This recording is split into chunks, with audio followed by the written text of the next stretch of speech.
What's going on? Welcome back to Financial Journey. So today we're going to talk to you about Polestar. It's been a while since I've done a Polestar video, so I want to go over some of the data points, what is really affecting it today, and go over everything else you need to know. But first, make sure to hit that thumbs up, and with that, let's get right to it.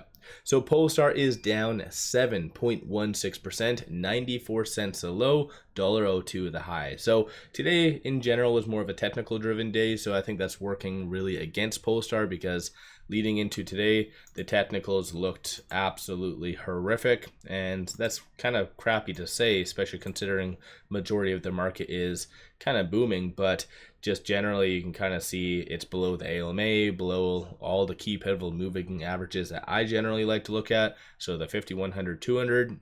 And even coming from an analyst standpoint, there hasn't been all that much. There was one done, I think, 11 days ago. 11 days ago, initiated coverage, $1.25, Bank of America, John, who has a 50% success rating. So it's just, right now, there is no real reason to buy Polestar, and that's just the sad truth of where Polestar is at, especially even more so what is coming out. So Polestar entering in the States, I think that was hyping up a lot of individuals because that would alleviate a lot of the issues that they've been having and experiencing over the last couple of years, kind of bringing their product to the States. But with now Trump reconfirming the fact that the 7,500 is kind of off the table, and if anything, it's going to be a little bit more than that through various kind of policies and whatever.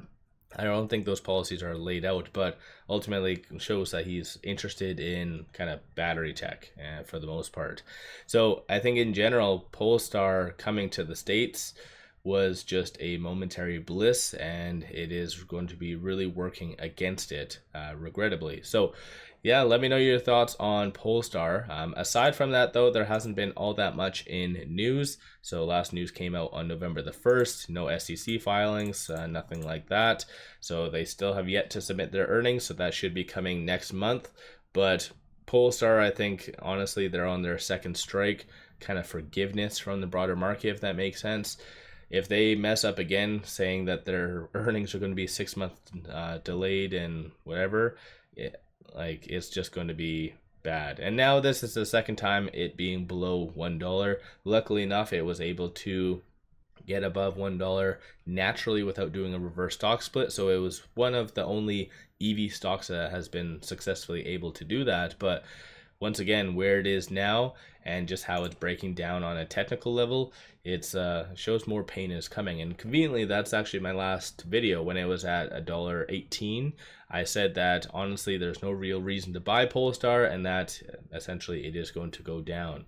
And lo and behold, here we are. So it's sitting on this S2 right now. So 94 cents is going to be the next strong support. If that does fail to hold, then just 82 cents. But even right now, big money isn't really looking at Polestar whatsoever. So last transaction on the secondary market above $100,000 was on the 12th. It was regrettably for a sell, 119,000. Aside from that, the 4th, the 29th. So just big money honestly doesn't want anything to do with Polestar. So it's kind of the unfortunate side of Polestar. It's always really struggled with that. But shorts, luckily enough, they don't really have them active or crazy active. So 9.31% of the free float is being shorted. Works out to be 35.62 million shares overall are being shorted. Right now, today, shorts are increasing 423,000 shares.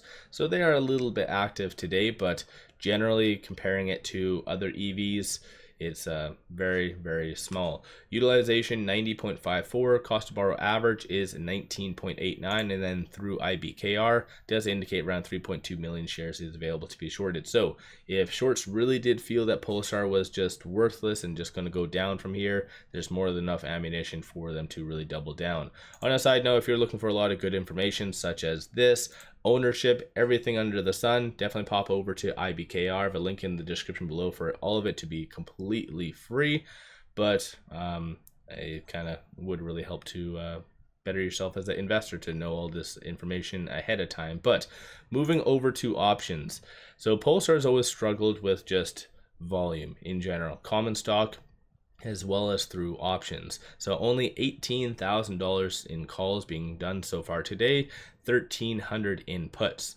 84% of all the options being done today are optimistic in nature, but again, giving the amount of dollar value in it, it's not really much to analyze. Of the call options that are being purchased, you see a consensus for it to be above $1. So it's not even that optimistic, even though it shows 84%. It is just people are anticipating for it to be above $1, which is 5 cents away. So nothing really crazy. So long story short, I think just Polestar, even given where it is now, there is more downside coming.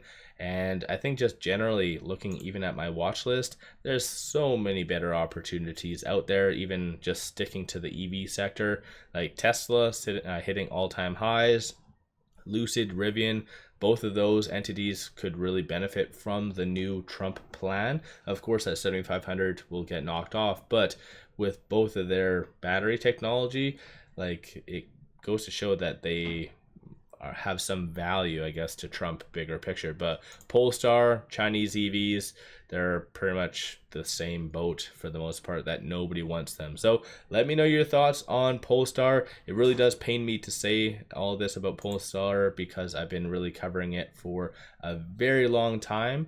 And it did have a lot of good hope and expectations, just management dropped the ball. They didn't transition into the States fast enough, and I think just the market is finally giving them a massive punch in the face. And to be fully fair, Polestar management kind of deserve it, especially about the whole issue about their earnings again. And even with a new CEO, like, you can tell that they are trying for marketing purposes, even just searching Polestar on their actual social medias and stuff like that. But aside from that, it's just the new CEO kind of just adopted a crap show, if that makes sense. So yeah, let me know your thoughts. Are you a buyer of Polestar? Have you been averaging down?